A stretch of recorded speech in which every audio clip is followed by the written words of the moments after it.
Merci David. Donc, bonjour à tous.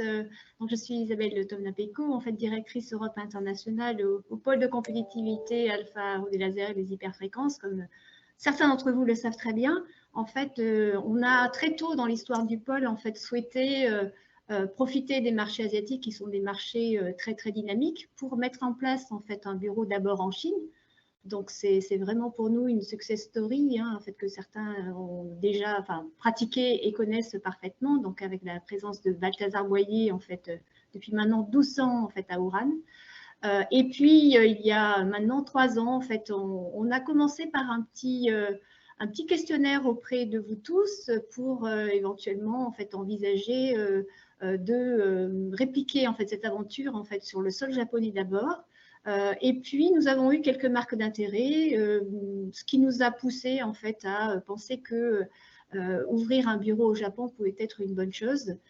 Donc, on a ouvert ce bureau avec Romain Montigny. Et puis, l'an dernier, en fait, on s'est dit que ça pouvait être une bonne opportunité d'étendre en fait ce périmètre à d'autres destinations comme la Corée du Sud et Singapour, profitant de liens que certains de nos adhérents avaient sur ces territoires-là, et également d'actions européennes. Donc, je pense à EU Japan Center et une mission qui s'est faite à Singapour, à laquelle Romain Montigny a participé. Donc, sur ce modèle de mission, en fait, la façon dont on procède, c'est assez simple, c'est-à-dire qu'en fait, on discute avec vous tous, donc chercheurs, laboratoires, entreprises, sur vos attentes par rapport à ces territoires-là. On propose un petit cahier des charges, en fait, pour être bien sûr des attendus en fait, que vous souhaitez. Derrière, on fait un petit chiffrage et quand vous êtes entreprise de la région Nouvelle-Aquitaine, en fait, vous avez la chance de profiter d'une subvention. Et si vous n'êtes pas sur le territoire de la région Nouvelle-Aquitaine, c'est quand même très intéressant en fait financièrement. Et en parallèle à cette mission, on a souhaité cette année en fait viser 5 salons. Donc c'est l'objectif de ce webinaire qui permettent en fait d'offrir la possibilité en fait de tester en fait voilà ces marchés. Donc vous verrez, c'est avec la présentation de Romain qui va vous présenter en fait les marchés du Japon, de la Corée du Sud, Singapour, avec des salons spécifiques en fait sur ces salons. Donc, et je me permets juste un petit aparté. On a également Olivier Jacques Sermet pour K-Labs qui vient d'arriver.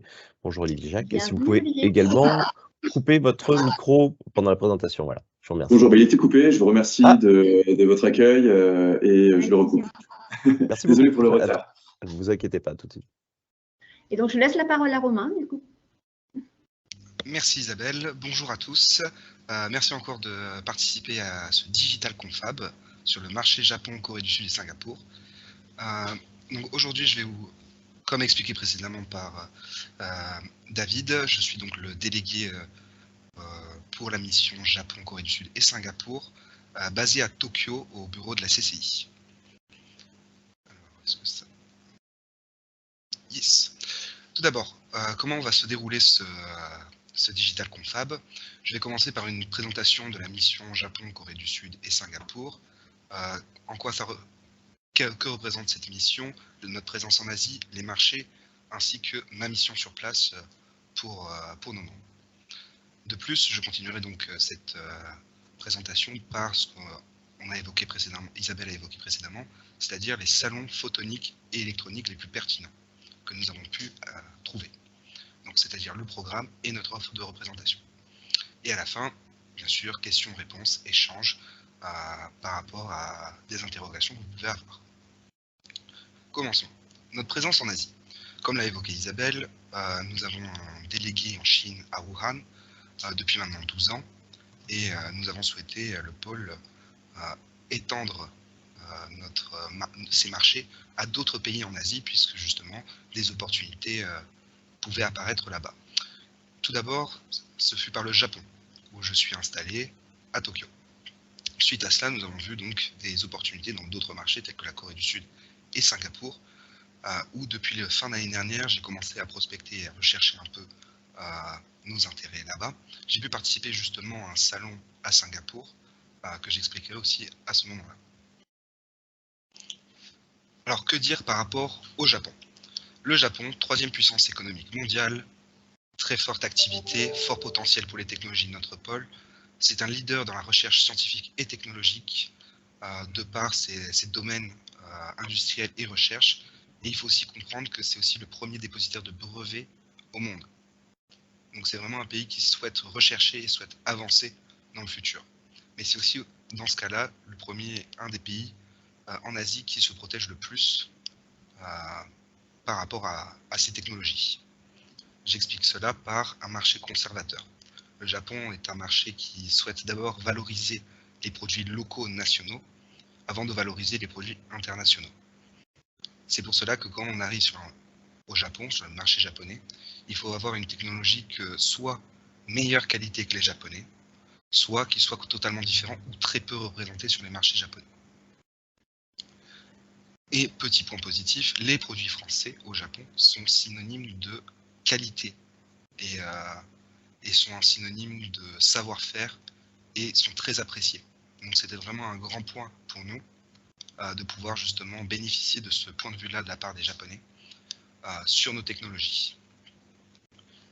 Encore une fois, c'est un marché encore une fois conservateur, mais ouvert sur des possibilités. En continuant pour parler de la Corée du Sud, la Corée du Sud, elle, est seulement la 10e puissance économique mondiale. Cependant, c'est un marché qui est plus facile d'accès car moins conservateur. Et de plus, c'est aussi celui qui a en moyenne plus de 3% de parts de marché grandissant au cours de chaque année, depuis 2010. Donc c'est vraiment un marché qui s'étend et s'expande de plus en plus, et donc que nous pensons très intéressant justement à attaquer.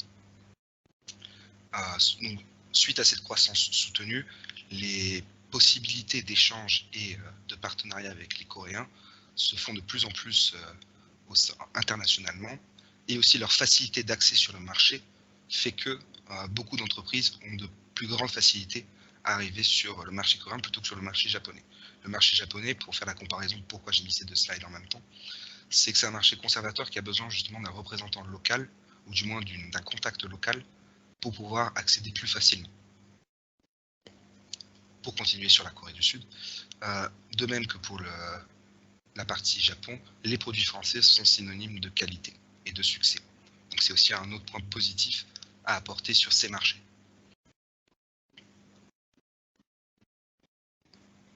Pour parler maintenant de Singapour. Comme je l'ai dit précédemment, j'ai pu participer en fin d'année dernière à un salon ITAP, un salon industriel à Singapour, un salon plutôt global, mais qui représente l'activité principale à Singapour. Il faut savoir que Singapour, c'est l'un des PIB par habitant les plus élevés du monde, et derrière juste le Luxembourg. Donc c'est quelque chose d'assez important, et c'est aussi la première plaque tournante de l'Asie, donc de la zone sud et sud-est de l'Asie. Donc vraiment un point important si on souhaite attaquer d'autres marchés, qui sont par exemple le Vietnam, les Philippines, les Taïwan, Thaïlande, etc. Donc c'est vraiment le point d'accès pour pouvoir attaquer tous ces autres marchés. C'est aussi un fort potentiel pour les technologies de membres de notre pôle, car forte demande en IoT et cybersécurité, notamment en ce moment. Pour spécifiquement Singapour. Pour les autres pays, ce sont d'autres marchés d'intérêt, mais spécifiquement pour Singapour, il y a une forte recrudescence en IoT et en cybersécurité que je discuterai justement plus tard après.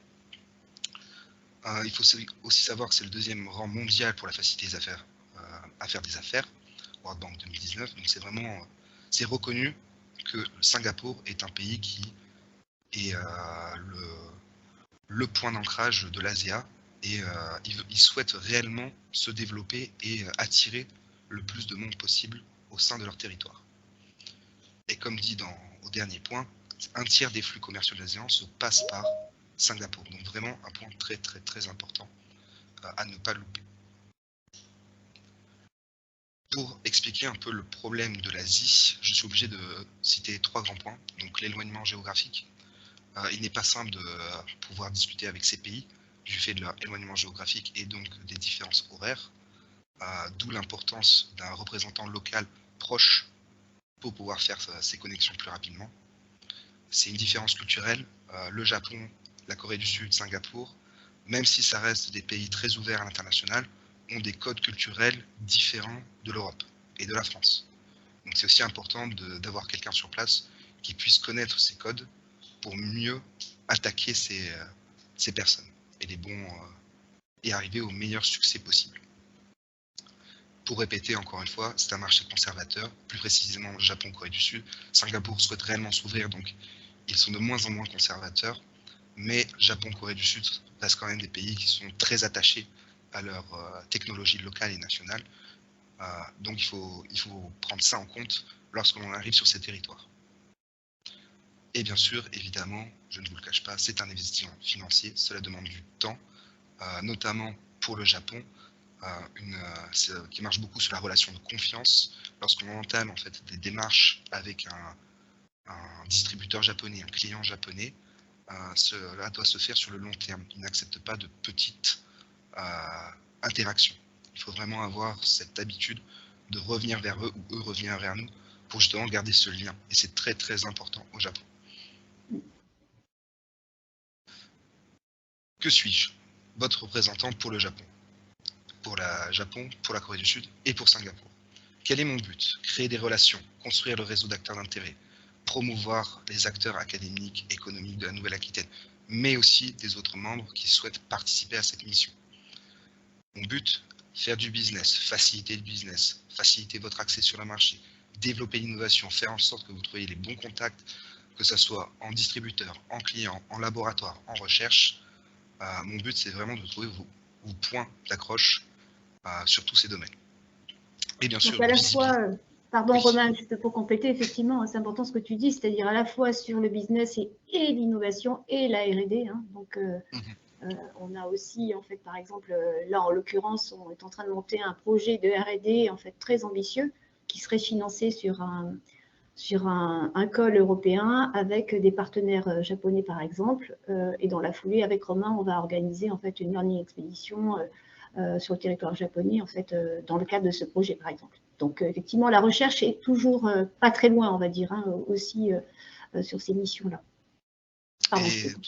Tout à fait, Isabelle. Par exemple, on peut aussi prendre le bon exemple de Pima+. Aussi, oui. Success story de Pima+, qui est venu justement au Japon l'année dernière. Projet l'idée par le pôle, où les différents acteurs de l'Europe ont pu rencontrer différents acteurs japonais, des pans plus globales, mais quand même qui sont en rapport avec leur domaine d'activité. Et bien sûr, participation à un salon, notamment le Manufacturing World Japan, salon très ouvert, très global, mais aussi le plus grand salon du Japon. Donc, point important. Donc, justement, ça m'amène au dernier point. Donc, nous, c'est aussi, qu'est-ce que je fais? C'est aussi représenter nos adhérents sur les différents salons et forums. Et ça va être justement le point qui va suivre juste après celui-ci. Le programme 2023. Donc, nous avons analysé et trouvé 5 salons au Japon, en Corée du Sud et Singapour. 3 au Japon, 1 à Singapour et 1 en Corée du Sud. Et je vais pouvoir vous détailler cela plus en détail juste après. D'abord, OPI 2023. OPI se passera donc du 19 au 21 avril 2023 à Yokohama, proche de Tokyo. C'est un salon avec environ 9500 visiteurs sur 170 pays, plus de 400 exposants. C'est un salon qui est à la fois industriel, mais aussi recherche. On va retrouver beaucoup d'universités, de centres de recherche sur ce salon, qui est vraiment axé laser photonique, communication et autres, mais qui n'a pas de thématique particulière. Ça ne va pas être sur le médical, ça ne va pas être sur l'aéronautique, ça ne va pas être sur la défense. C'est vraiment un salon global, mais spécifiquement que sur le laser et la photonique, l'optique photonique, comme le nom l'indique. Donc il est vraiment important, celui-ci est très important, ça va être le seul salon au Japon où on va pouvoir trouver des universitaires dans l'optique. Les autres salons que je vais énumérer après n'auront pas de recherche ou d'université les représentants. C'est un salon qui se passe donc toutes les années, depuis je crois maintenant une vingtaine d'années, sur Yokohama. J'ai pu y assister l'année dernière, cependant c'était encore lorsque le Japon avait été fermé. Oui. Donc peu d'activités sur place, du moins très peu d'étrangers ou d'internationaux, mais beaucoup de Japonais, ce qui est le but. mais justement on voyait de leur part que le problème du Covid et le problème de leur fermeture de frontières était un vrai problème majeur sur justement les échanges commerciaux. Cependant, depuis le 18 octobre de l'année dernière, le Japon a réouvert ses frontières et j'ai pu voir sur d'autres salons que l'activité reprenait. Les boîtes étrangères revenaient, les commerciaux revenaient, beaucoup plus de personnes étaient actives sur ces salons. Donc je pense que c'est un point positif pour relancer. Oui, et OPI sera un salon majeur dans ce domaine-là. Photonics Osaka. Donc Photonics Osaka, comme vu sur la slide au tout début, vous avez pu voir 2 Photonics. On a targeté justement ces 2 Photonics, Osaka et Tokyo. Pourquoi? Puisque en fait, au Japon, avoir un salon à Tokyo n'est pas représentatif du Japon. Avoir un salon à Osaka n'est pas représentatif du Japon non plus. Pourquoi il y a ces 2 salons? C'est parce que Tokyo va plus avoir des membres, des participants qui vont venir du centre du Japon et du nord du Japon, alors que le salon d'Osaka va plus avoir la région du Kansai et le sud du Japon. Donc c'est pour ça que ces 2 salons sont importants, parce qu'on n'aura pas du tout les mêmes targets et pas du tout les mêmes personnes qui vont y assister. Et donc ne participer qu'à un salon, c'est louper la moitié du Japon. Donc c'est pour ça qu'on a trouvé important de pouvoir participer à ces 2 salons, puisque si on en loupe un, on va louper la moitié du Japon encore une fois.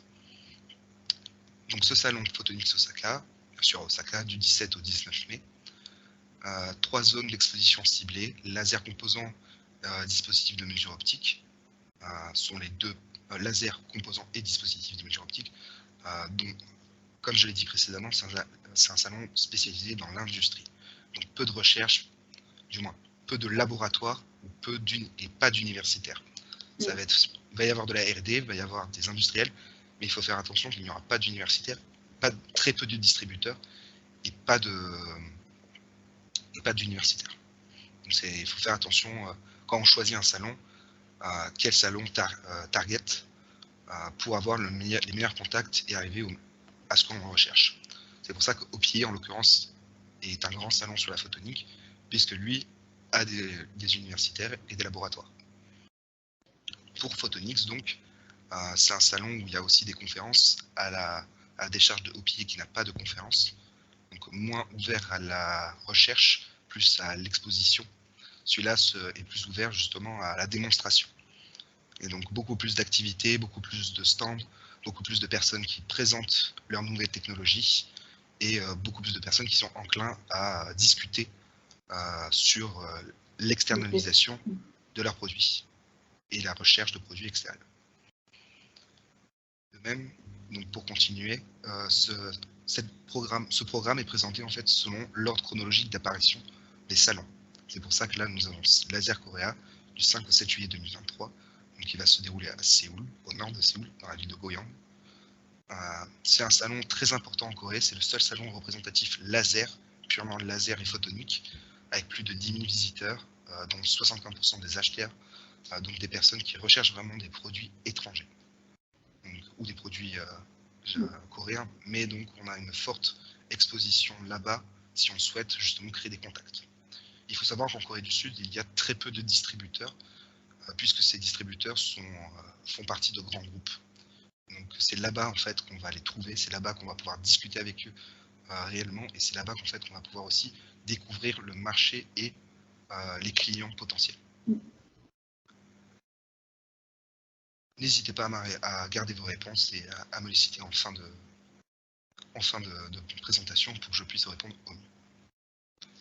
Donc je reviens donc sur le Photonics Tokyo, qui lui sera du 4 au 6 octobre 2023, qui lui se passera donc à Tokyo, comme le nom l'indique. C'est un salon qui est un peu plus gros que celui d'Osaka, puisque ce salon est à la capitale, encore une fois, et représente la majorité des sociétés dans le domaine photonique, se situe globalement autour de Tokyo et Hamamatsu.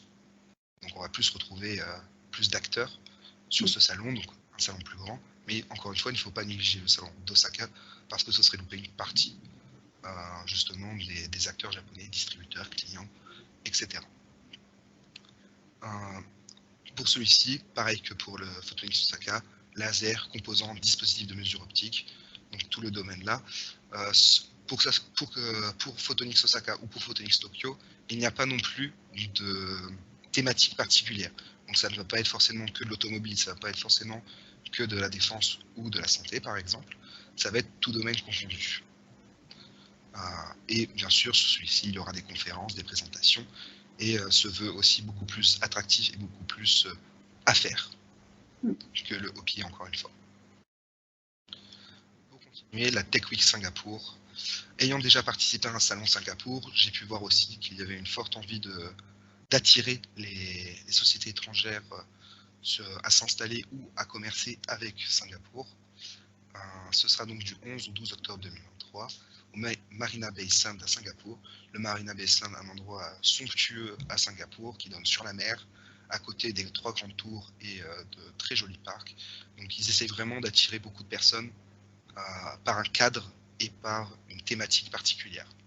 Cette thématique, en l'occurrence, ça va être plus des technologies sur l'IoT, le cloud, la cybersécurité. Comme dit précédemment, ils essaient vraiment de se développer dans ce sens. Il n'y a pas de salon spécifique laser à Singapour. C'est pour ça que nous avons dû choisir un salon plus orienté sur un de nos aspects, sur l'un de nos DAS, pour pouvoir justement trouver un salon intéressant. Et en l'occurrence, nous avons trouvé la Tech Week Singapour, qui pour nous, nous pensons être un plan intéressant et important à aller voir et démarcher pour pouvoir justement connaître et s'implanter à Singapour et plus globalement dans l'ASEAN. C'est un salon très important avec 22 000 visiteurs, donc qui va brasser énormément de monde, et ça va être un salon qui va être très fourni en conférences et en moyens de communication. Ils vont mettre de ce que j'ai pu voir, ça va être un salon qui va avoir beaucoup de personnalités importantes dans leurs domaines respectifs, dans le cloud, dans les cybersécurités ou autres, avec beaucoup de conférences. Également, IoT, ouais. Exactement. Donc, salon très important dans ce domaine-là. Et encore une fois, Singapour, c'est une des plaques tournantes de l'ASEAN. Donc, aussi, arriver et voir la Tech Week à Singapour, c'est aussi voir ce qui va se passer dans tout l'ASEAN. Aussi très important. Pourquoi se faire accompagner? Donc, pour vous expliquer, c'est très simplement, ça vous permet d'être visible et de tester les marchés asiatiques, malgré vos contraintes de moyens, de temps, d'argent, par rapport à une absence de ressources humaines pour pouvoir y aller. Il faut savoir que c'est quand même ça prend du temps, il faut des personnes à emmener, il faut de l'argent, parce que c'est loin, parce qu'il y a un décalage horaire, parce qu'il faut bloquer une semaine pour pouvoir y aller, justement dû au décalage horaire, dû à pouvoir participer rapidement. Donc c'est un investissement, d'où le fait de pouvoir compter sur nous et sur ma présence en Asie pour pouvoir m'y déplacer.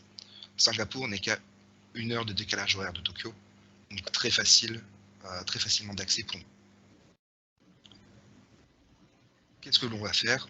Cette représentation commerciale va être telle que ça va être une représentation par moi-même sur les salons. Qu'est-ce que je vais faire? Je vais présenter vos entreprises, vos produits, services aux prospects que nous identifierons à l'avance en one-to-one pour justement avoir le plus d'informations et de connaissances sur vos produits et vos attentes. Donc ça va se traduire par une prise de contact et identification de prospects avec des rendez-vous à la clé et un suivi des relations commerciales par la suite pour que justement cette relation puisse être pérenne et que vous puissiez justement réussir à discuter et à pouvoir finaliser des affaires avec les contacts désirés. Ça aussi se traduit par une coordination en avant, pendant et après l'événement pour être sûr justement que tout se passe bien et que toute la chronologie des événements arrive à terme et que vous puissiez justement avoir une success story sur ces différents salons. Sachant que Romain bénéficie également effectivement de toute l'équipe support du pôle Alpha RH que vous connaissez bien maintenant. Voilà, David pour la partie événementielle, Delphine pour la partie communication, moi sur la partie, on va dire, coordination en fait, d'équipe, etc. Donc effectivement, Romain est sur le sol japonais, coréen ou singapourien, en fait, il sera seul, sauf pour Singapour, on y reviendra, mais il bénéficie effectivement de toute l'équipe en fait, en soutien. Exactement, merci Isabelle. Et pour finir, donc communication, ça va être une communication sur notre site web et sur nos réseaux sociaux, LinkedIn, Twitter, et ainsi qu'un marketing opérationnel avec la distribution de support de communication à tous les prospects que nous aurons identifiés le jour J. Nous avons donc identifié 3 offres. Une offre pour le Japon global, qui va être un prix total de 1 000 €, avec au minimum 3 participants pour que cette mission puisse se réaliser. De même que pour la Corée du Sud, un prix de facturation qui sera donc de 1 500 €, avec aussi 3 participants minimum. Et pour Singapour, un prix de 2 200 avec 4 participants minimum. Et comme l'a dit Isabelle juste avant, avec 2 représentants, moi et Isabelle, pour représenter en fait nos adhérents, puisque c'est un grand salon.